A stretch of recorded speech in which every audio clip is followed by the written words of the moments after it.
right, welcome to On My Block, now a championship review podcast. I'm your host, Mike Wahle. Ahman will be joining us shortly. Let's get rid of this read first. Let's celebrate this read first. Excuse me. For BetOnline.ag, basketball is back, and BetOnline remains your number one source for all your sports betting needs this season. You'll always find the latest odds, team matchup info, player news, and game trends at BetOnline.ag. And as your continued source for all sports wagering information, BetOnline features live betting, free contests, and giveaways all season long. Always the fastest and easiest way to bet all your favorite sports and events, whether that's the NFL playoffs, NBA, NHL, MMA, tennis, boxing, esports, or even golf. So head to betonline.ag to join and receive your 50% welcome bonus with your first deposit. Make sure to use your promo code BELIEVE, that's BLEAV, to receive your rewards. BetOnline, where the game starts. Now, we're going to get into what I thought was a really kind of interesting NFC, AFC playoff weekend. Let's start with some Packer information first. So Jerry Gray, who is the pass game coordinator and the defensive backs coach for the Green Bay Packers, is now going to Atlanta. It's kind of coming out, I think, in the media that he might have taken some or had some issues with Joe Barry's scheme, particularly the lack of aggressive play at the cornerback position. I very specifically, I think he referenced the media talking to Joe Barry on a Thursday after getting interviewed on a Monday, talking to Joe Barry on a Thursday about, hey, it's his scheme. He's the mastermind behind it. You should ask his questions. Usually, when you see that, that's a very, very strong indicator that people are not seeing eye to eye with reference to what they're being, quote unquote, at this point, I guess, forced to run. So that is probably Jerry Gray is a guy who played 9 years in the league. I think he went to like 4 Pro Bowls. Really, really good player. I know he's highly respected by the players in that locker room. So usually, what I'm just going to give you my 2 cents as my experience as a player and as a coach.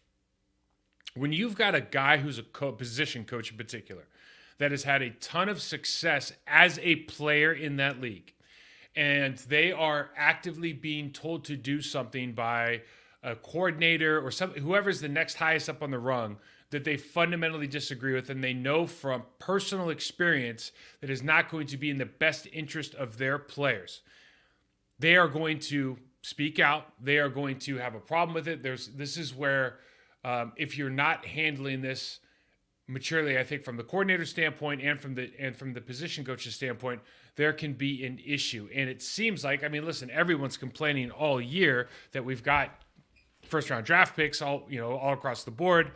We have veteran leadership. We have what in the makings what you would think would be a top secondary, and they're not playing to standard. They're giving up. We talk about the 4th and 1, the 4th and 2 play in the last game of the season versus the Detroit Lions, how they're both playing off. Excuse me, the quarterbacks are playing off in both situations, and you start to think to yourself, well, clearly Jerry Gray's been in the league. He was a 4-time Pro Bowler. He played nine seasons. And he knows better than to do this. So they're doing it for a reason. Jair Alexander wants to be the best cornerback in the league. They're doing it for a reason. This is something we talk about all the time. And if they're doing it for a reason, and now you see that it comes out maybe that the defense or the secondary coach, who is a former player, is not vibing with the idea that their guys should be playing off or playing in this structure, and it's not conducive to making his players become the best versions of themselves. Like that's a thing that really happens in the National Football League because team supersedes offense and defense supersedes the individual player, even though from a player standpoint, we want to think in a perfect world that it's the same, but the truth is it's actually player, right, then team, or player, offense and defense, then team. So it might be an addition by subtraction here is what I'm trying to say, because I think that when you're a coaching staff that just doesn't see eye to eye, like this might be a road. If you're going to be all in on Joe Barry, then you're going to have to remove any distraction that is not going to help you very specifically with supporting your defensive coordinator. So that's my 2 cents on that. Other news, listen, there's some people in the media, and listen, Aaron Rodgers is going to be, top story. Anytime you mention his name he's like kind of like LeBron on ESPN, right? No matter if LeBron could score 5 points or 45 points, he's going to be the top 1, 2, 3, 4, and 5 leads into into ESPN, into SportsCenter because he's LeBron James, and I think Aaron Rodgers kind of has that certain that same cachet as well. So there's a couple of guys out there saying that, and Schefter I think brought it up the first, and Schefter's the guy that kind of took over draft day last year or 2 seasons ago with all his Aaron Rodgers information that seemingly didn't come from anywhere, but. There's a suggestion the Packers might want to move on from Aaron Rodgers. Thinking out loud, what would be the reasons that you would want to move on from a Hall of Fame quarterback that seems he had an off year by but why? What would possibly be the reason that you want to move on if you don't think that Jordan Love is improved? And here we go. Ahman's with us now. AJ, yeah, sorry about that. No problem. Just I got a question for you. So, Schefter's out there talking about the Packers might be the ones that are trying to move Aaron Rodgers now. This thing may or may not happen. My question for you is, what could be the reason that you would want to move on from a Hall of Fame player? What from a performance standpoint, from a chemistry standpoint, culture standpoint, what could possibly be the reason you want to get rid of Aaron Rodgers? It will probably have to be either a cultural standpoint or a scheming standpoint. It's not the talent. The talent was still there. He just had one of those years. So I say he doesn't run like an old man yet, right? No, not at all. So they're looking at what they have in house, which they have Jordan Love at quarterback, and then they have all these young receivers. They got guys on defense. They have a defense, a really good defense when healthy, just like anybody else does in the NFL right now. So it's just now seeing how Aaron's, I say it's more his attitude about being here in Green Bay than being, somebody that's going to be just in the locker room doing his job. So it's just seeing it's his mind, body, and so all of it going to be into being on that team come 2023 fall. As a coach, as a GM, as an organization, they got to see where he's going, because they saw the last couple of years what's been going on with the back and forth. He speaking his mind, speaking his true feelings, obviously rubs a lot of people the wrong way. But that's just him being him now. He's being true to himself. But from the team aspect, they want to know that how does that work? Does sometimes it sounds great, sometimes it looks good, sometimes it doesn't look good because of what they went through this past season. We saw a little up and down emotional roller coaster game wise, and how that affected the locker room, how he was poking and prodded at players through the media to try to get something out of them.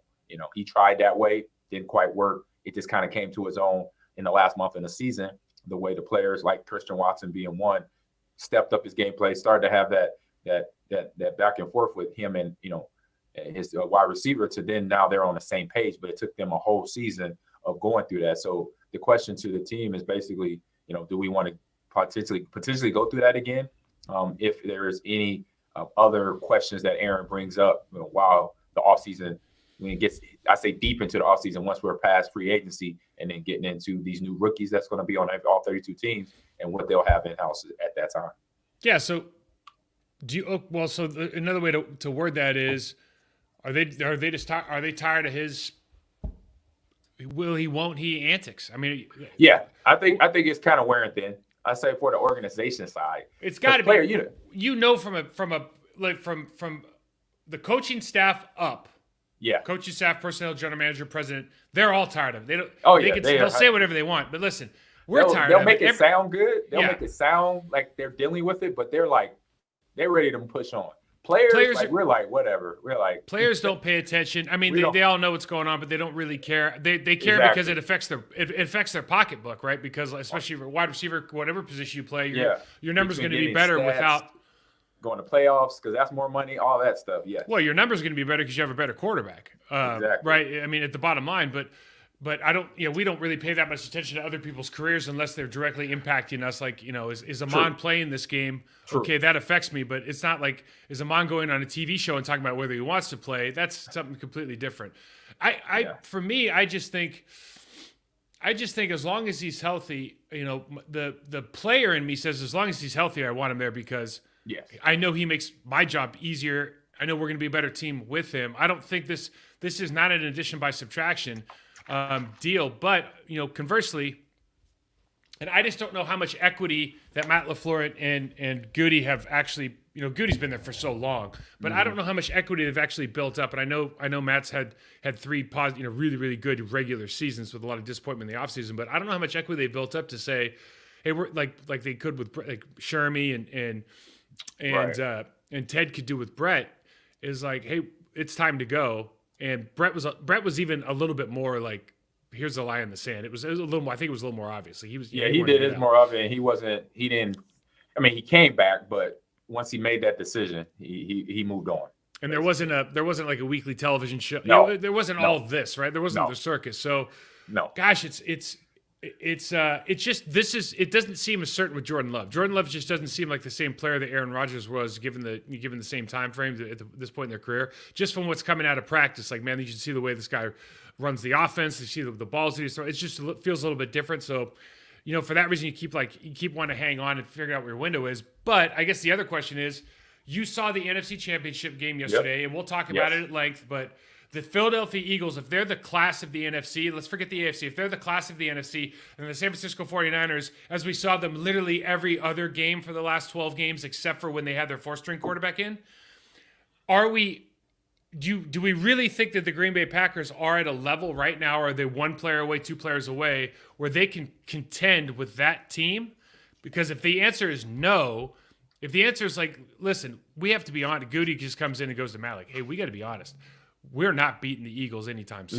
No. Right? That's what I think. I watched that game yesterday. I'm like, oh shoot, man, we're not beating the Eagles it's a anytime problem. soon. Yeah. No, that is 4 or 5 players away from being on that level of having, defensive linemen, linebackers, offensive players, wide receivers, quarterbacks, running backs, and O-line that get down like they play. They play physical. They play just as physical than the 49ers did and have all this season. And we saw the game.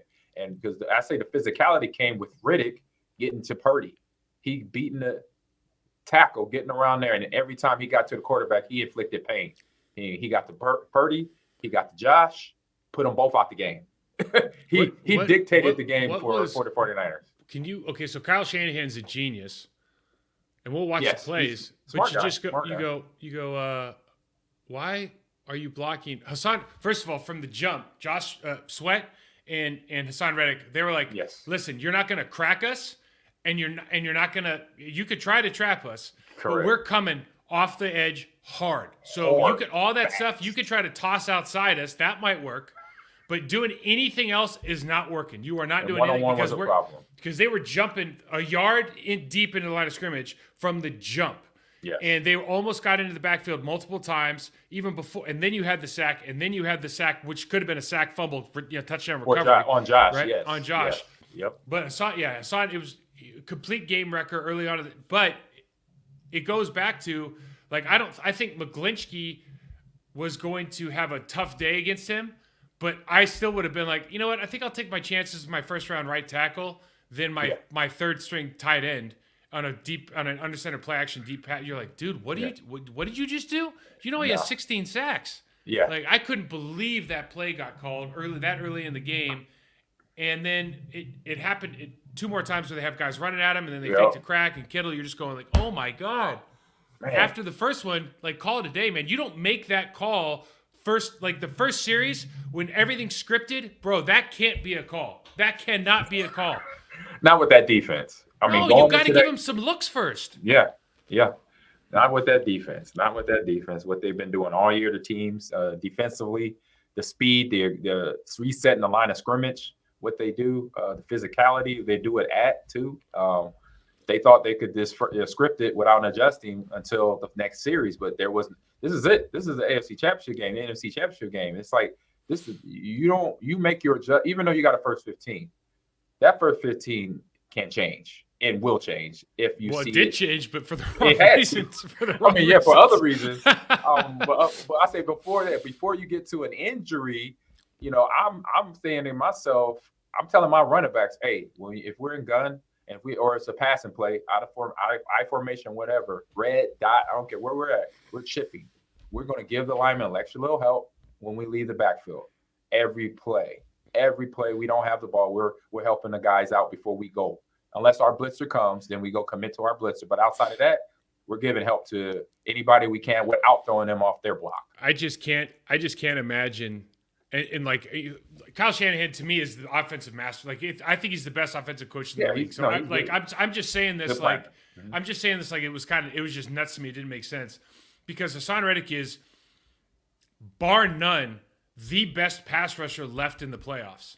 Like there's nobody better than I mean Bosa's. That's not fair. Bosa's on the other side. Okay, so fair enough. So those two are the 1 and 1A best pass rushers left, just pure pass rushers left in the playoffs, and they block him with a third string tight end or a backup tight end. You're like, oh my god! In like one of the first 5 plays of the game, I just could. It was nuts. Yeah, it probably was just something they didn't dismissed, and unfortunately, that miss came into Purdy injuring his wrist or finger, thumb, or what have you with throwing the ball. Because once I saw the contact, I'm like, that's not a good contact part right there. And then of course, as soon as I said that, they showed him picture walking him to the locker room for X-ray. So I was like, darn it, this is downhill from here. Have you ever seen? So that the game was just kind of a throwaway game, honestly. And you don't really get a true look of what the Eagles. So we'll show some clips. Like Eagles' offensive line was completely dominant. They could dominate the trenches. This game was all about how good lead they are. Yeah. Jalen Hurts had 15 to 25, 121 yards. He had 39 yards rushing. They had 150 yards rushing though. It's not like it wasn't a great average, but you've got to remember all the turnovers. That big turnover by Johnson in the second quarter, and they flip it and they get another touchdown. They go up by 2 touchdowns, but they still had to score 31 points against the number 1 defense in the league, right? Exactly. And that is worth something when you're going to get to play the Chiefs, who Chris Jones was amazing. We'll talk about it, but they're not the San Francisco 49ers. Fred Warner, they made Greenlaw and Fred Warner, they made them play like average linebackers, and not because they're average, but because the way that they use the offensive line and the way that Jalen Hurts has the ability to run and throw off the run on those RPO looks, they showed you over and over. Fred Warner's just standing there and waiting. All of a sudden, I think they said you turn a 4-5 guy into a 4-7 guy, a 4-8 guy, and he just could not keep up. That part of it is not going away. That travels anywhere they want to play, but the rest of this game, it was just painful to watch, man, because I've been a big Niners fan like all playoffs, and you just go, I mean, the second half they literally can't throw the ball. I mean, literally, I've never seen a game that looked like I thought I was watching Navy again. Yeah, it was, it's all mental. They see the effects to the offense. You see Purdy go down, and I see Warner, he got banged up early, but he came right back in, was playing fine. But then once Purdy went down, that sends they're using their eyes and ears of what they're seeing as human beings on the field. They're like, oh, crap. We got Josh coming in off the bench. And Josh hasn't played all year, preseason maybe. And he probably was even on the team at the start of the season. You have that in front of you. And a lot of, even the good players, they'll go into, oh, crap. Oh, Kittle said it at the end of the game, right? He's like, it's shitty. It's like, it's pretty shitty, actually, you don't have a quarterback. I mean, you get to all this way, all that work, everything. And you just, like, I can't even, you try to put yourself in that position as a player, and so you lost your first guy, you lost your second guy, your third guy turns out to actually be your first guy. He's actually the best guy you have. And he'll probably be the guy going forward, which is another conversation. But then you're like, Josh Johnson's in the game? Like, have you ever heard of him? I know him. I've heard of him. Okay, I know him personally. Oh, do you? So, I'm looking at I've never even heard of the guy, and that's not a put down on him. Like, I don't know a lot of first-string quarterbacks. He's a journeyman. Yeah, he's been with 15 teams, 20 teams in the last 7 years, I think, as a backup. So, where do you go to school? Is he a Nebraska guy? No, he's not a Nebraska guy. I think he's a Fresno State. He's a West Coast guy because he's Marshawn Lynch's cousin. Oh, really? Yes. Did you see what Marshawn? Here's a side note. We're going to get off topic here, but Marshawn Lynch had this deal where he had his camera crew. He's got a camera crew following him around for something, but he has his camera crew and he stops. He's on the beach. He's like, all right, we're doing a beach workout, and he sets up ladders and he's dog cussing him. It was, if you haven't seen it yet, I need to find. I'll find Lynch it. Beach workout. That's what he trained. No, he trained on the beach when he was in the league. This dude, he's a Cali kid. So he's next level. He is. He's hilarious. He's pure hilarity, and then he's a great. He was a great athlete in the NFL. Let's look at some of these Eagles clips, and there's not too much here. I mean, the stuff that happened at the end of the game was more exciting than the game itself. But you look at this is early on in the game. second play of the game, and look at you got left guard center, and this is Javon Kinlaw, their first round draft pick from last year, and I mean, left guard, left tackle. I mean, that's just getting absolutely blown off the ball. I mean, that's next level. Now, a lot of people are talking about Lane Johnson's get off and is he offsides and this and that. Lane Johnson, getting off the football is all about understanding the timing of the snap count. Mm-hmm. So you can it's about anticipation, and it's understanding that you can move your back foot because the referee is looking down the line of scrimmage, looking at your shoulders. So as long as you don't pull back or up on your shoulders and you move back, you can get that. And in rhythm, it's like we used to go, Blue 80 said Hut. And Brett was literally handing the ball off at Hut, right? It was Blue 80. Yes. As soon as you heard that second that blue or that white or that green, Vlanny was snapping the ball. And so we all have a rhythm and there's a little bit of cadence that goes with it. And once you kind of get used to that, you can time this stuff. It's a lot easier to do at home, obviously. That's why when you see a lot of these guys that are doing like, just random goes or like Omaha go or turbo go, that's actually a lot harder for the offensive line because there's no rhythm they can build in. These guys are doing a great job, and there's some guys across the league that do this, that utilize that back foot and just know that you can kind of adjusting it can also mean getting a better kick, but also just anticipating the snap count. But I wanted to show this, bro, because there's two things that happen in this game that show you the power of Jalen Hurts, like the influence he has. One is that when they got to his level, they're now either stopping their rush or they're bullying right into his spot, and he was still able to get outside at times. But they had to stop what they were doing. But you see, like Lane Johnson shows you why he's an All-Pro, because he's holding here, right? Yeah. But he doesn't. He just right here. He just like bear hugs the guy, but his hands are free, so he just arm holds. Yeah, right? And this is again, he's beat right here. This should be a sack. They don't call it. And yeah, they could call this, but you're just being smart, right? You're just doing a good job of like, okay, I'm literally going to take my hands off him, and I'm just going to bear hug him. Smart. Do what you can with the tools you got, whatever's available. Smart play. Still picked up an inch without losing yardage.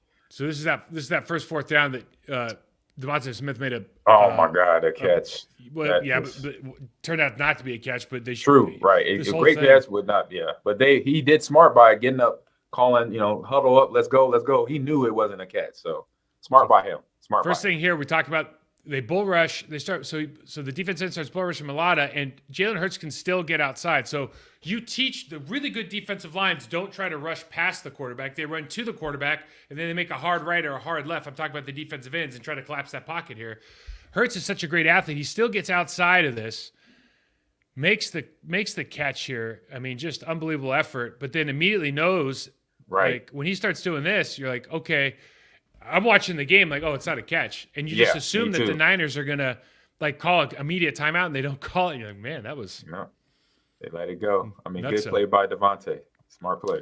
So, again, we go back to the offensive line, though. And, I mean, just talk about complete domination, man. Look at it. I think this is center left guard. Yeah. I mean, look where they are, dude. And nobody touched them. That is a 5-yard double team. And this is the NFC Championship. Right. And this is the number one defense in the league. And when people talk about Landon Dickerson and Jason Kelsey, when people talk about how good this offensive line is, like nobody else in the league is doing that. And they did it. I mean, how many clips you want to watch? They did it all day against these guys now. Right. We talked about this, AG. From the first snap, Hassan Reddick, Sweat were coming off the edges, and they were gaining ground. And so it was just letting you know, like, we're attacking.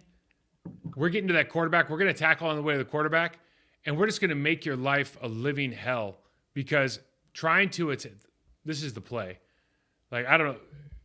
Bro, why do you – even if you're going to block this guy with a tight end, you have him in a 3-point stance.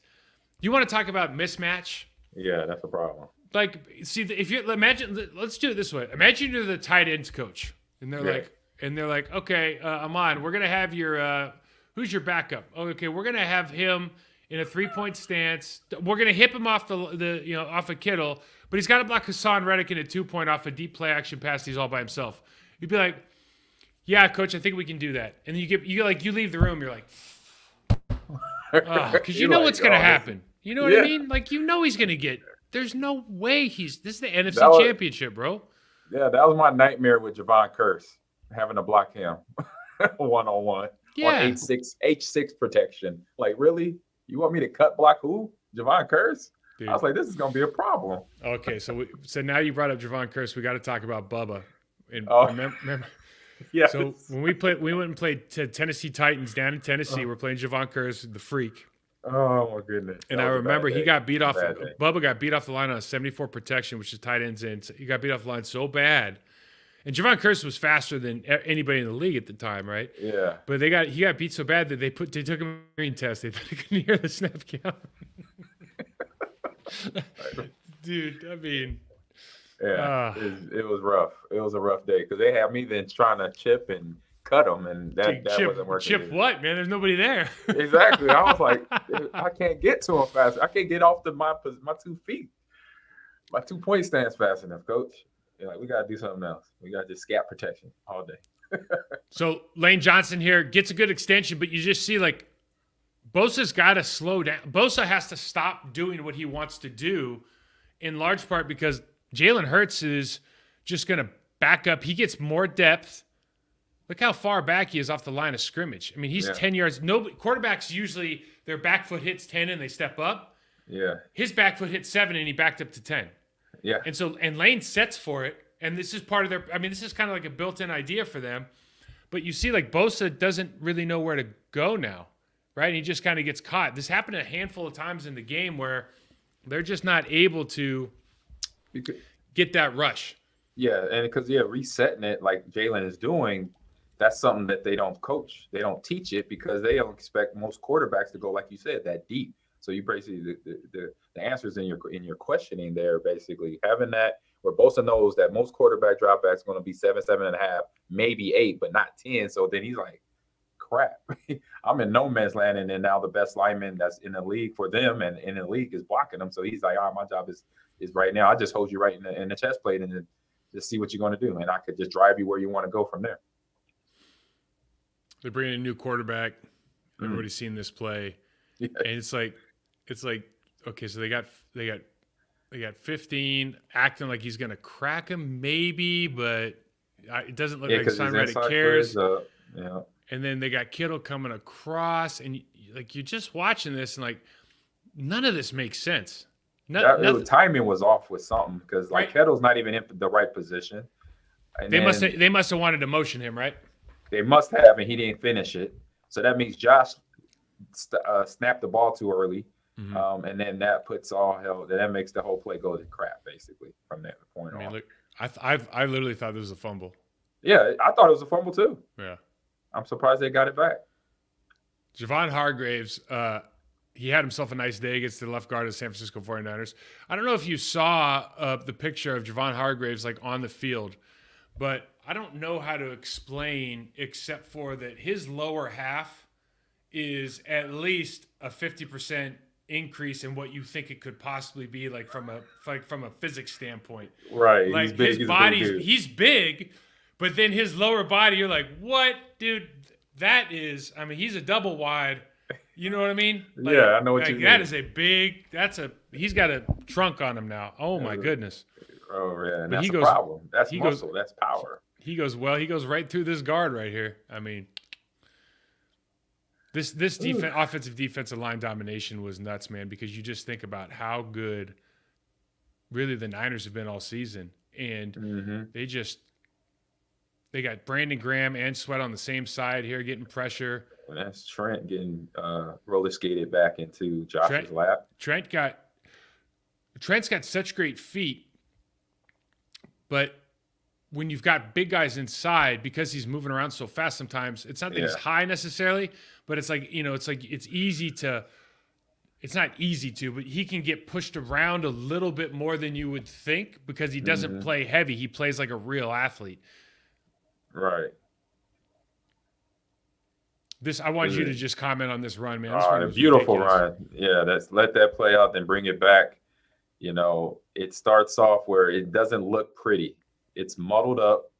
Philly's defense did a good job of muddling up. When I say muddle up, they got everybody in the the area of the running back right there.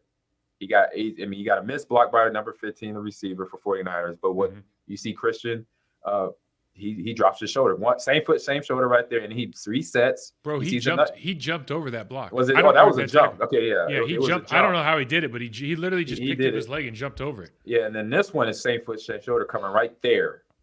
His head is down. He knew physical was coming. He knew contact was coming. So he basically covered his hands up with two hands, covered the ball up with two hands, and then basically brought his flipper with him. He's like, hey, take that with you, but was prepared for all the contact. And so he went into contact, saw the guy went low, picked the leg up. And I've done that a few times myself where guys like, oh, he's going low, I'm just walk over him. And that's the flexibility, the athleticism that he has in him. That's why he's one of the best running backs in the league. And then another guy here, like he squares him up. That, nice dude. little. This got skinny. This is him just getting skinny. It's not much. A average running back does that, but a great running back could just do it without thinking about it. He's just reacting because he sees where that defender position is just enough to squeak by, and that sometimes you do that because they over pursued his ankle, and then he got skinny, got up, was able to drop the shoulder and get the ball in the end zone. You ever seen Grown Ups 2? Yes.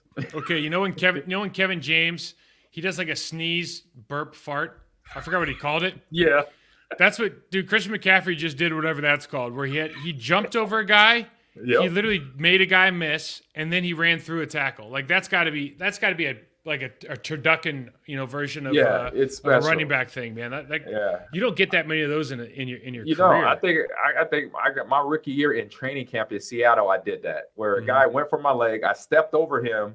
It happened so fast on film that my coach rewinded like 5-6 times back. He said, "Do you realize what you just did?" I'm like, I didn't even know I did that. I just saw the guy. I reacted, and I was getting the ball upfield. He said, "Because you jumped, but you jumped so fast that where it looked like you just ran over him. Like you were running over a hurdle, and then you got down the field and you dropped your shoulder on another guy." And I'm like, look, I was just trying to make something happen. That's how you answer that question, basically.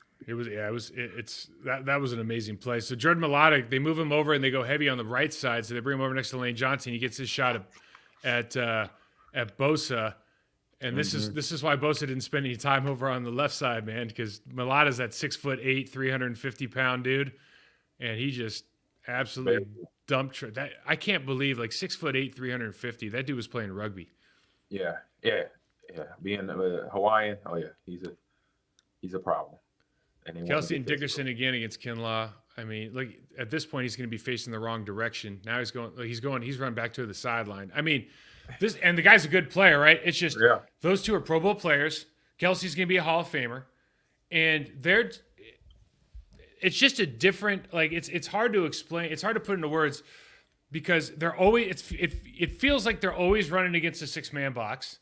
It always feels like they're running against a light box because they have Jalen Hurts there. So there's always a guy you see Fred Warner still mirroring Jalen Hurts on the screen here, even though the ball is way over there. You know what I mean? It feels like it's unfair. They can hold their blocks for a step longer. They can, especially on the backside, because they got to hold it. And they were talking about they always run. You set the strength to one side. They always run away from the strength for this reason, and. It's just from an offensive line standpoint, it's just perplexing, man. It's fun to watch, but it's also how do you guys get this much time on your doubles and this much space, and the linebackers aren't never hitting the hole. It's just, I don't know how you get, and it's like running you and I ran the offense, the option offense in college. And one of the things they always say is you can't prep for the option offense in a week or two. It takes weeks and weeks of actually repping, understanding your assignments, knowing exactly what your keys are, because your keys are changing because the quarterback's now a runner. Exactly, and that's the problem. That's the answer to your question on why Pro Bowl bowler is Greenlaw a Pro Bowler as well. No, but he might as well be. Yeah, but why Fred Warner is sitting at almost 10 yards, spying Jalen Hurts because of that problem, because that's what the option does. RPO options create that issue because then if defenders are not trained in it, they don't know who to key, regardless of the formation. Like you said, with a running quarterback that is very good, like Jalen Hurts, that's where the doubt comes in, because they see the ball movement, they see all this back and forth meshing and all that, and they're like, where I'm supposed to go? Where training was be just If you're assigned to the quarterback, you take the quarterback, but you meet the quarterback past the line of scrimmage or on the line of scrimmage. You don't sit 5 yards back off the line of scrimmage, because that is distance that he could close on you, and he's going to have those yards picked up in the end. Yeah, it's like to your point, Greenlaw's moving over, but Kelsey has leverage on him from a side, and also he's still he's 5 yards back. Like you would never watch the San Francisco 49ers and the way they hit holes and the way they key the run game. You would never see those two just standing there, and they don't have a choice. And so it's just like it's literally all you can eat. You look down at the bottom of the screen, there's a tight end and 2 receivers standing out there like they're going to run some bubble screen with 3 dudes, and they run it all the time. Yeah, or they can have a quarterback keep. I mean, this is where we have time now. We'll talk about the Chiefs-Eagles matchup, but I just don't understand how you stop the Eagles. And I know they're not perfect, and they get there's plays or there's series where they don't score, but it's hard to understand if it came down to it. It just feels like they could run this play and maybe 4 options off of it with quarterback keep with different routes, and I don't know if there's anything you can do to stop it. Yeah, it's hard. And that's why you see at the high school level that runs these same formations, these same plays, they'll run the same formation for a whole drive, because they got 5 or 6 variations from that one formation that's going to be 4 different runs and probably another 4 different play action plays off of that. And then you got high school players that are trying to deal with this. So, yeah, at the pro level, you think it would be a lot easier, but he also creates the same issues for a defense. So you see, this is where things start. Greenlaw's getting a little angry here. Dude, this is fantastic. He gets a flag. He gets a flag for this. Yeah, I love it. Like, that seemed like such a that was such a. And Kyle said it. If you read Kyle's lips, he's punching the ball. Yeah. Well, yeah, and I watched that. I go, he's punched the ball. Like, who cares? But, right. It's a new and improved National Football League, I guess. Exactly. Yeah, exactly. But this is where, so at this point, it's 31-7. The game's not interesting. This game was not really that interesting at all after the first series because Purdy got hurt. But here, Ayuk I didn't know why that. They don't show the Trent Williams judo throw, which was great technique, by the way. I thought you were going to show it. No, I didn't. Well, it was all over social media, and everyone's seen it. But this is what led up to it, because there's actually a pretty good form tackle here as well. So you see Ayuk's down here, throws him down, and now look at that. Boom. That is not a bad form tackle. That's a good form tackle. That's not a bad form tackle. And that was the extent, I think, of the game. It turned in, I think, in the second half. I can't imagine playing, the Niners after the game, they weren't like sorrowful, or they were just angry. They weren't dejected. They were just angry that they didn't get a good shot. They truly believe that they're a better football team than the Philadelphia Eagles. I don't know if that's true or not, but they truly believe they were better, and they just were cheated out of this opportunity. And that's that's just tough, man. Yeah, it is. Yeah, once you see Purdy go down, then Josh, it's like then Purdy gets put back in because Josh is out with the concussion. It's like, oh man, and that feeling, I totally agree with that 100%. It's that feeling of, man, if we're beyond health reasons, we're in this game. Mm-hmm. We're either going score for score, and then then defense or offense got to step up and make a big play, make a difference in the game. But to have it like this is like, no, this is not even. Y'all could talk they're chirping, amongst each other, and so San Francisco is probably hurt. Like Trent probably hurt enough. Like, you know what, bro? Okay, yeah, it's so because you get to that point, it's like, man, if this was an even game, you wouldn't be talking that trash right now. So that's where you see the reaction for both sides of the players. Obviously, more San Francisco being frustrated than anything. Finally got that late hit. There's a couple. I mean, and the other thing is too. Not only are they, what do they have? 9 penalties. I think their defense had 9 penalties. Yeah, so you just go, and some of them, and I know that, listen, for fans out there, I know the NFL guys get like the NFL, officiating analyst on and say, oh, that was good, that was good. There are so many things that go unnoticed during an NFL game, and that is the number one defense in the league. And if you're at some point you got to go. It's like, LeBron's bitching right now because he didn't get one call, and you're like, dude, you know how many calls you've gotten? Yes. Like, that wasn't even a foul in the 90s. And and so you think that you have, sometimes you have to have the cachet to get respect by these officials.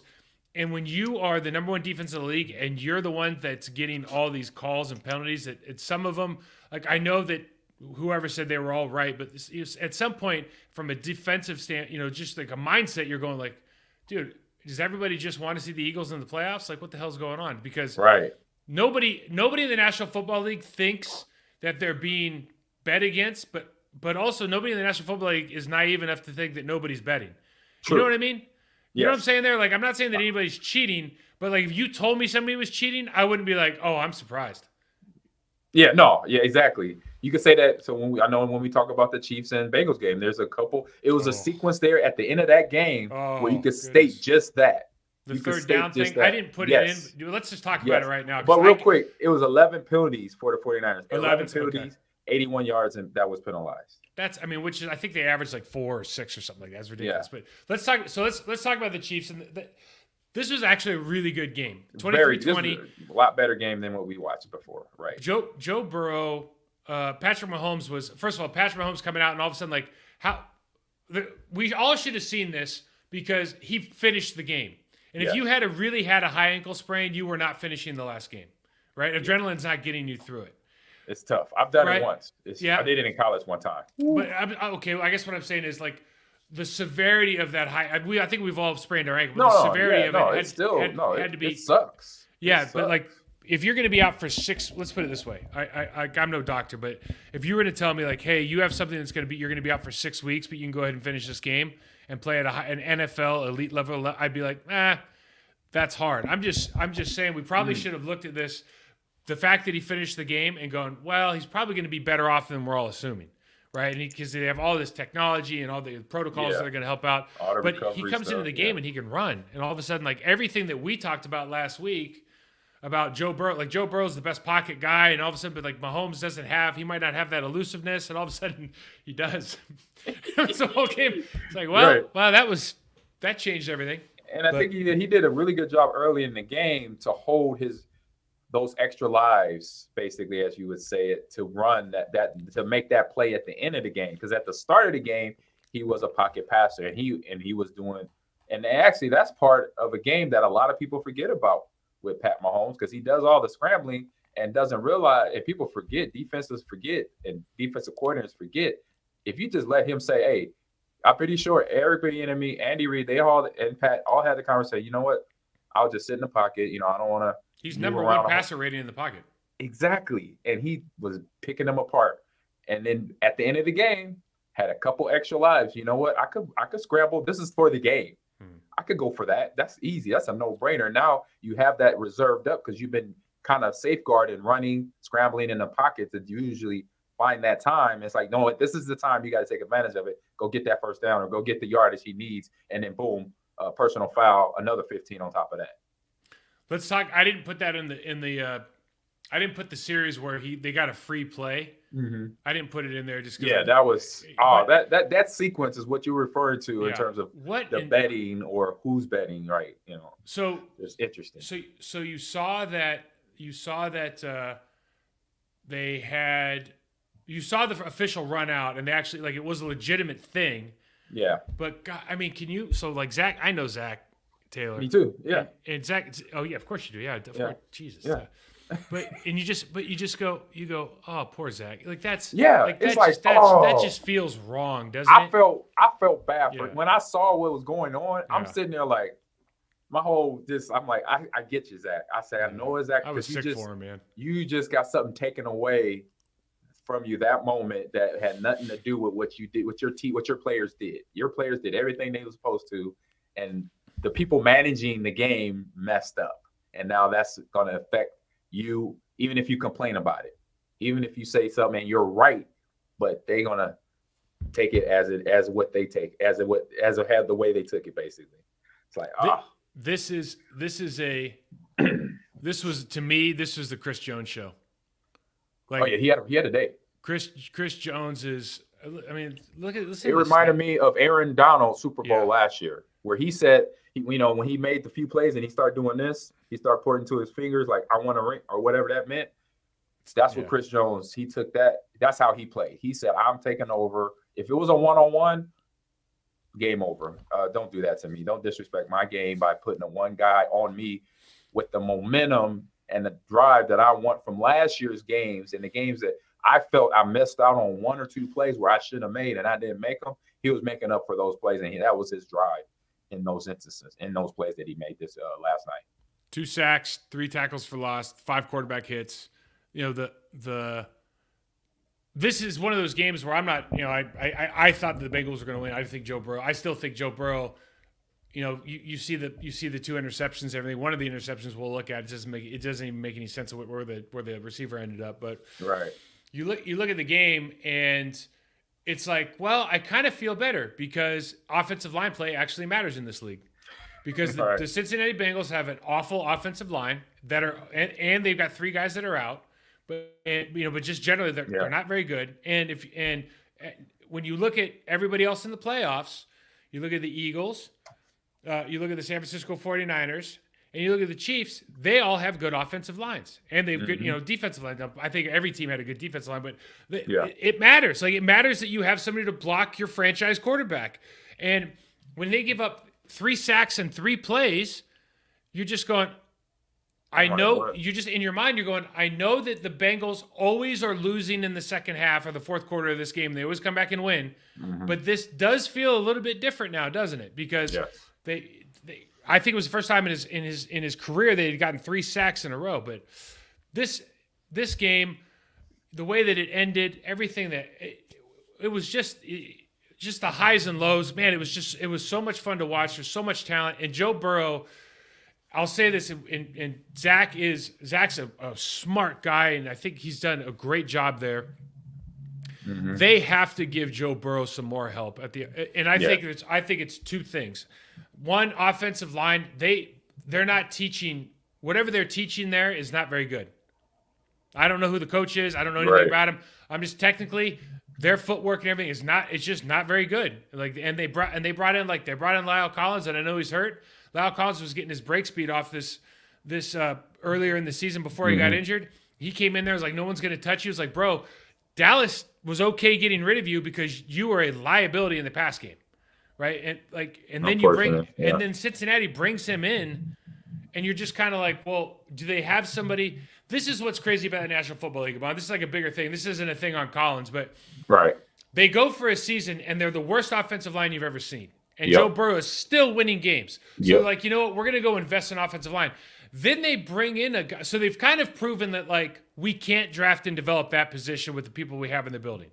That's what that says to me. Right? Like, in other words, there's a lot of guys that are getting drafted in the 3rd round, 4th round, 5th round, 6th round that are going to teams that are being developed by coaches that can play at a level that are higher, that's being played higher than the Cincinnati Bengals. Is that fair?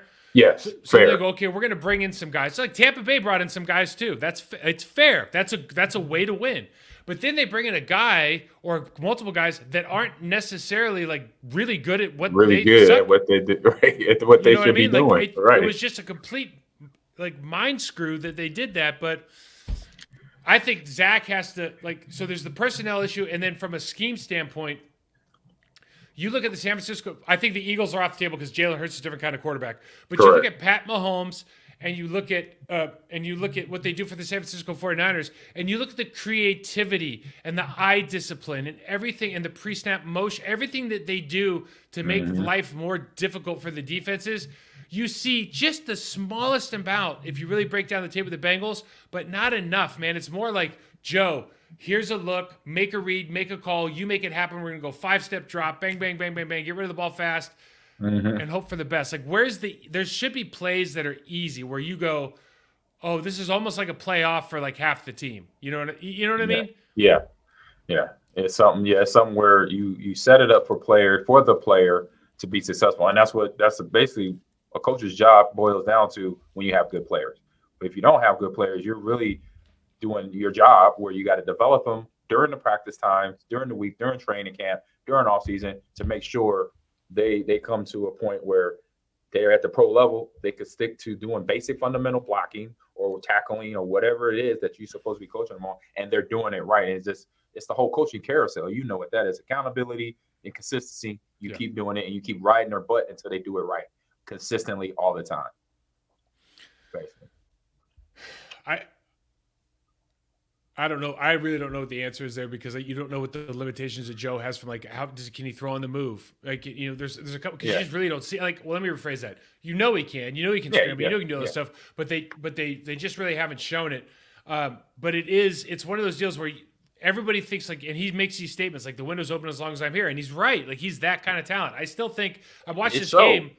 Yeah, I watched this game and I think Patrick Mahomes Patrick Mahomes was 29 for 43, 320. He had himself a day, right? Really 2 touchdowns, 105 passer rating. He had a day. He showed everybody why he's the best. He's going to be the MVP. He's the best player in the league. Yeah. Joe Burrow, to me, is dealing with they got receivers out. Everybody's got injuries, this, that, and the other. He's got 2 really good receivers playing for him, T. Higgins and Jamar Chase. But They get 71 yards rushing out of 17 carries in the game. Mixon gets 19 yards rushing. Joe Burrow's got 30 of 71 yards rushing. Yeah. You know what I mean? Like and they have nothing. Nice little move on the linebacker trying to tackle him. Quick 2-step. That was sweet. but they got nothing else going on, man. It's like Joe's gonna make this happen, and every other game that we watch, lines kind of dictating the tempo of the game, right? Offensive line, defensive line. Can we run the ball? Can we protect? This guy is literally, it feels like he's doing it all himself. And as much as they've changed culture and everything, like, bro, if you don't make it a little bit more, we would call it user-friendly. Yeah. I just don't know. He's going to win some championships, but you got to make some changes for sure. Yeah, they make changes. I mean, the defense did a good job on the 1 interception, had the bracket coverage that was actually played right the second time and got the tip drill. Pick interception. And I think the other one was off of pressure where they had pressure on Burrow and the ball got tipped out of his hands and then picked off. So yeah, they can't just sit and wait for Burrow to be Burrow, saying that, okay, he's going to, I'm not saying they're thinking this, but that's kind of what they're showing us. It feels that way though. It feels that way. It's that, oh yeah, we got this great, just say like back in the day, with the Bulls, oh, we got Michael Jordan. We don't need, he's a rookie. He's putting up 60 points a game. We don't need no peripheral players. We don't need nobody to support him. Yeah, you do. That's why they brought in Pippen. That's why they brought in Bill Jackson 10 years after the fact, and all these other players to build that up, to build what they had. So they got to do the same for Joe. Basically, I would look at it. I would say a slightly different way. I agree with what you're saying. I'd say a slightly different way though. If you don't have Joe Burrow at the helm in that offense, I think they're probably a bottom 7 offense. Yes. Okay. I think if you put anybody, if you put a competent quarterback, an average quarterback in the Niners offense, we've shown it. If you put an average quarterback in the Chiefs I think they're going to still be good because I think there's just enough scheme and technique. And there's just things that are happening in those offenses, eye discipline things that challenge the leverage of defenses like the Bengals aren't doing. And that's kind of what I'm saying. Like if you could be like if you were going to be a top 15 offense without Joe Burrow, imagine how good you can be with Joe Burrow, right? But I just don't think they're that without him. Is that fair? Yeah, that's fair. You gotta get a kid, man. Give them kids some more weapons and it's more protection weapons. The O linemen that know what they're doing. These guys start off fast, man. This is 51 Dan. Like everybody was coming for him. Frank Clark has been a resurgence the last 2 weeks. Yep. But this goes to show you they bring Gay off the edge here and kind of mess with the tackle's line blocking responsibilities.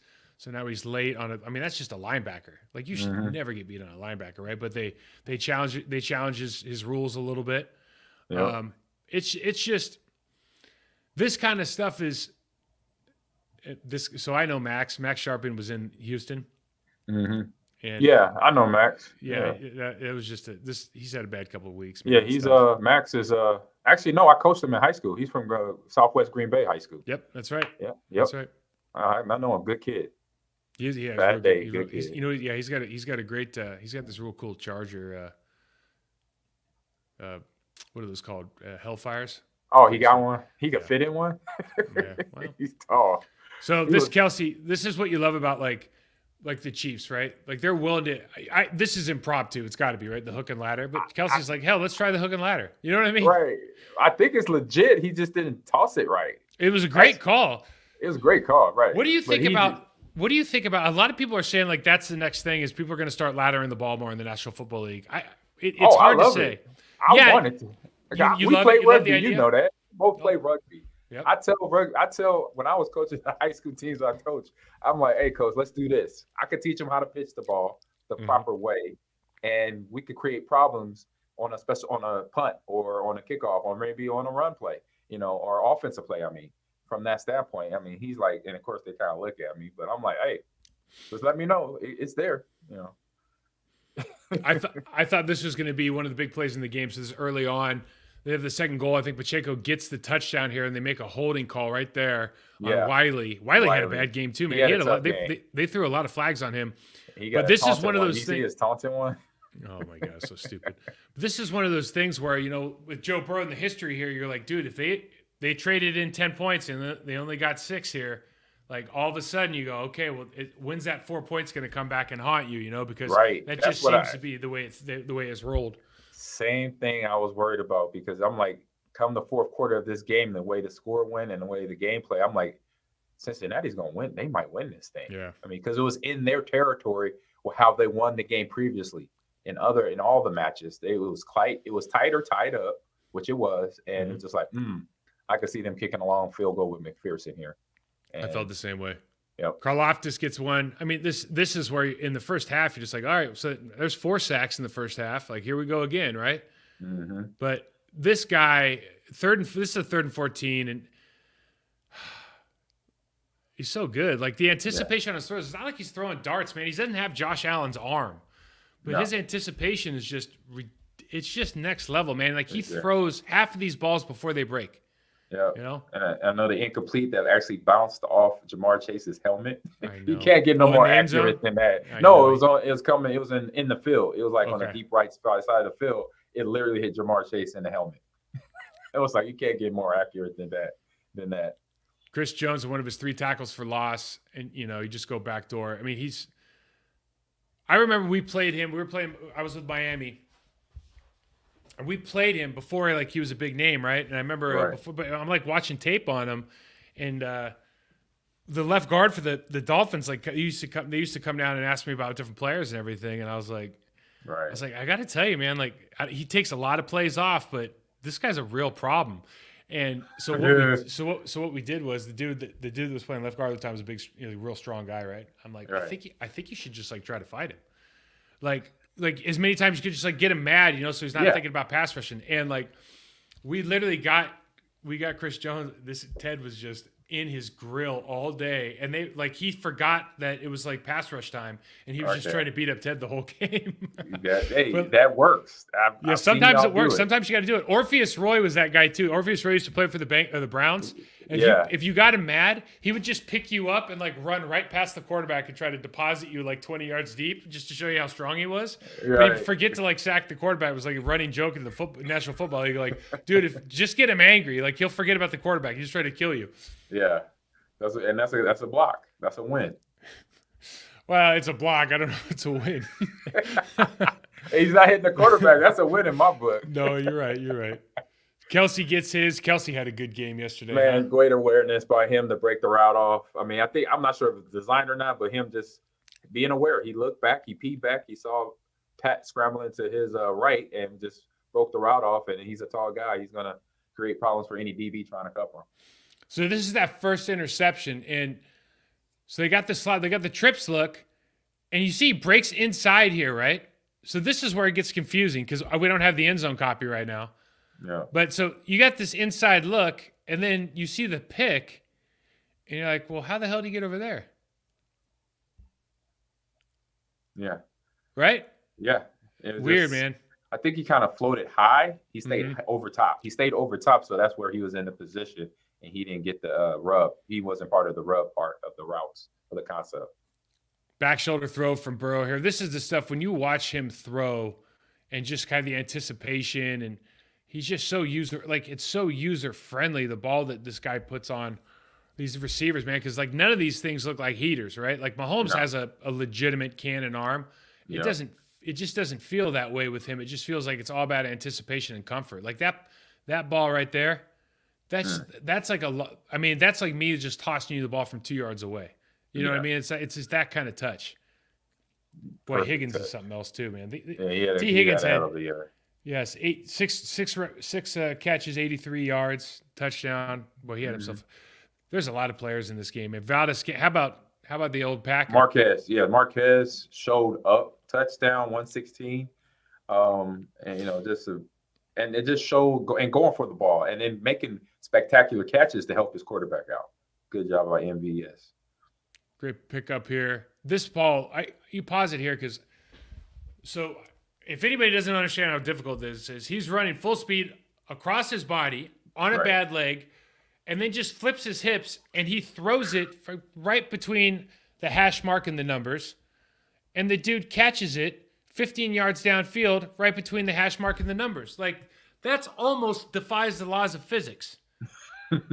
You know what I mean? Right. Like, because the ball's going to carry. Yeah, your momentum. The ball's still going to drift. That's why they don't want you to do it. Exactly. Packer fans know this from the Brett Favre pick in Minnesota when he was playing against the Saints for the NFC Championship, right? Like, you don't do this for a reason. The ball will carry because of momentum, and it didn't do that. It had enough velocity to stay straight on the line, basically. That's how much power he can generate on a bad leg and just getting all hips and upper body into it. That's when they talk about spin rate now on the ball. Like, they talk about it in baseball all the time. They're starting to talk about it in football now. The spin rate helps it cut and helps it stay stable. But, dude, the guy's just such a ridiculous talent, man. Mm-hmm. So they bring the house. Simple play here. This is actually one of the plays of the game. You know, look, he sticks it out. I mean, that was good awareness by Marquez. Good job. I don't know if this is good awareness or something to get fired over if the ball gets knocked out of your hand. But it worked out, so it's great awareness. You know what I mean? Like, this is one of those Bill Belichick's, like, don't reach for the end zone ever. This is a hell of a play, though. This is a hell of a play. He'll be like, ever. Right. Don't try to do that ever. But it worked. Just the one time it worked. How many times in your career, like, somebody tell you, like, you know, if that didn't work, you were like in a lot of trouble? I say about a dozen times. I did so many little things where EB, Sly, or even my coach Sherman would come up. You know, if you didn't do that we'd be talking right now. I'm like, okay, thanks for letting me know. I'm like, woo. I try to play without a conscience, coach. Thank you. Yeah, thanks for that. All right. I think I got the end zone on this one. This touchdown to MBS, man. This is actually super type moment. This is actually super interesting because his eyes are going to Kelsey actually first. So then the safety dives on the underneath route, but he's not even there. So he's got, like, you're reading, if you're watching this on TV, he's reading that left to right? So go back and he's got, you know, he's going 87 to the middle, and now he breaks out and finds MVS on the right. Like, that's his so he's got to get to his third receiver, check the safety, and then just throw a dart. Yep. On the run, bad ankle. And now this one is a problem right here. I'm like, God, dog. That let me just tell you, bro, firsthand, that's one of the worst feelings in the world. Where you're like, he's got my hand underneath, he stabbed me, there's nothing I can do. You're just like, throw the ball. Yes. I mean, I've been a part of it, and I've done it. Like, I've done it to a linebacker, and linebackers have done it to me. And I'm like, I'm looking back like, hurry up, get this thing out. Man. It's just the worst feeling in the world. So they call this intentional grounding, right? Having that arm pressed, and you are the presser, not the press. You're the pressee. I mean, you're the receiver. You're the receiver. That is, get the ball out, run the ball, hit the gap. Don't think about it. Just get ready, because I'm coming fast, and then you're not gonna like the end result of this. And that's what we saw. Chris Jones. Look at that. Wait, look at that boiler. Hold on. Yeah, he's sitting there celebrating. He was just part of it. Who is this guy? He's got the half sack. He got the half sack. That's 92. That's 92. So 92 taped down his pads real tight, bro. He taped down his pads real tight. My man. Yeah, he up there celebrating. That's what he's giving Chris the business. He's giving Joe Burrow. And I didn't realize that, because I watched the whole presentation, that they were calling Arrowhead Barrelhead. I'm like, oh yeah. I did not know that to the end. I was like, oh man, that's a problem. So he goes out on the right tackle. It's only for the second or third time during the game, but backup right tackle. Chris Jones does this all the time. They try to mix it up, free him up a little bit. Waves everybody goodbye. I mean, that's when I knew this game, man. Yeah, he had a great game, and that's when even then, I still thought Bengals had a chance. Okay, I did too. So that even then, that it wasn't until return this though. time. So they get that great return off the punt. Right. Now, Yep. a lot of people, I just wanted to get something clear because a lot of people bring up that they're holding, Orlando Brown's holding. First of all, no, he's not. He's not. Both hands are inside. He's not beat. Okay. And he got an outside chip help on Hendrickson here. Got both hands, gloved him up. Like, it's so weird. Like, this came all over social media. Like, this is a hold. Yeah, it's just nuts call. This dude, I feel so bad for this Asai guy, man. He played so well. And then, like, you see what he's thinking here. He's thinking, like, maybe if I knock him sideways, the clock will keep running. Like, right. And then it did the last. First of all, that you don't want to see his knee again, but yeah, he hyperextends his knee. I saw like 3 or 4 of them in this game alone, and 2 in the 49ers Eagles game. 2 hyperextensions. Tony as well. Darius Tony, he hyperextended his knee. I think that's what led to his twisted ankle and him not being in the rest of the game. So hopefully he's ready for Super Bowl in a couple of weeks. So we'll see. These guys, that was a great game. So it obviously ends in the field goal. Bragging rights go to the Chiefs. Nothing much else to say, but I'll tell you what, I would watch that game. You put that game on every weekend, you'll watch it because I think that you're looking at 2 absolutely generational talents at quarterback, and as I sit here and kind of bitch about the Bengals offense and their offensive line, it makes Burrow. In some ways, it makes him more fun to watch because you're like, oh God, this could be anything could happen right now. True. You know, like he pulls a rabbit out of his hat, or he gets sacked, or it's like, you know what I mean? It's like it's nuts. He's trying to survive, and he's like at some points later in the game, he was just on survival instincts. Yeah. But he wasn't doing the usual characteristic of seeing ghosts. He was just trying to. I mean, the one intentional grounding one. He was trying to just get out of harm's way, through it to where he did it early in the game, but at this point in the game, it was no receiver, or just from the play calling and the timing, it was no receivers in the area. It's amazing. It's amazing how many athletes, and like I'm not like this. Joe Burrow, even amongst elite athletes, is a unicorn. He's unique. He does not feel like he's like there's a term that I'll use generally because I don't want anybody. He's a functioning psychopath. Like he doesn't feel well. I mean, and like, I get it. Clinically, what I'm saying is, I'll bet that his heart rate doesn't even speed up when these moments are happening. Like he's just seeing chaos and carnage around him and bad things, and he's just like, just another day at the office, man. No problem. Hey, you know I've said this to my esports players because I saw so many players react to losing or dying in a game where they totally shut down. I said, look, you got to be Hannibal Lecter on this thing. And they're like, what? I said, you got to be psyched where it don't even bother you when you lose. When you lose, it's like, oh, let's play the next game. Mm-hmm. Like it goes in one ear and out the other. Just like anything else. They're like, huh? I'm like, that's how I play. I said, when I lose, I didn't lose. I'm just like, oh, okay. This happened. If it wasn't for that, whatever. Okay, let's go. Let's tee it up again. Let's go. Let's ride out. I'm like, oh, they're like, oh, I'm like, yeah. I said, that's how eventually you get to that level where you're going to win. You know you're going to win because it's like, I've seen everything else. I lost her on this, that, and the other. All right. I just got to do this, and this, and we're going to win the game. And I can see that with Joe Burrow. He has that mentality. He has those facial expressions, and you hear it in his conversation as well. So yeah, there's like a Jalen Hurts. Jalen Hurts had a great thing. He's like, his first thing he thinks about, do I play to my standard? If I play to my standard, we should win. And then he kind of figures out the defense, his opponent and everything else. The thing that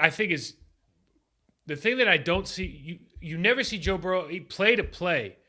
Every answer he gives, everything he's not rattled.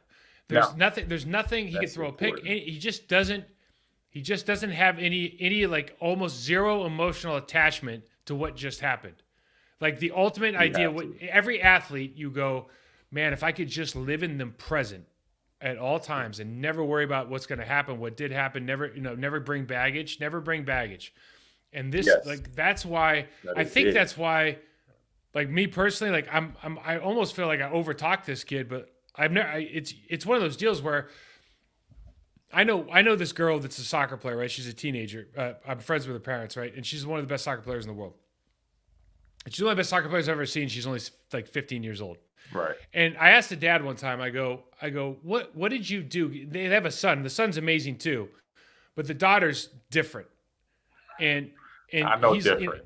He asked me one time, he's like, why don't you give my son, kind of why aren't you as awe of my son as my daughter? And I go, I don't know how to explain this, but I only know 3 people in my entire life that have her personality. Like, I've only met 3 people that just don't care about anything but like what's going on right now. And he's like, you know what? I said, how'd you get him this way? And he goes, I literally think I could drop my daughter into the jungles of Brazil with a soccer ball and a 200,000 crowd stadium, and she'd be like, ball out, let's go. Like, no problem. And there's just, like, if you're an athlete, that's just so, it's hard to explain, but like, that's so rare. And that's why, like, for Joe Burrow, I'm like, I think you could put him in any scenario that has to do with a football, and he'd be like, all right, whatever. Like, I can't play with 1 foot today? Oh, okay, I don't care. You know what I mean? Like, I get to play with 5 players? Oh, I don't care. Yeah. Nothing would faze him. And it's just amazing. And I know Patrick Mahomes is the better player yesterday. Like, I get all of it, but it's nuts, man. It's nuts to watch that guy. Yeah, I'm laughing because I agree with you, man. That's you couldn't put it any other way. I'll say it at that. So, oh man, hey, great show, man. Great talk. Yeah. Listen, AG, where do we find you, bud? You can find me on Ahman Green 30. That's on Instagram only at the moment. Still working on Twitter to get my account back. But you could go also from my Gaming Lounge podcast. Go Ahman Green's Gamers Lounge on TikTok.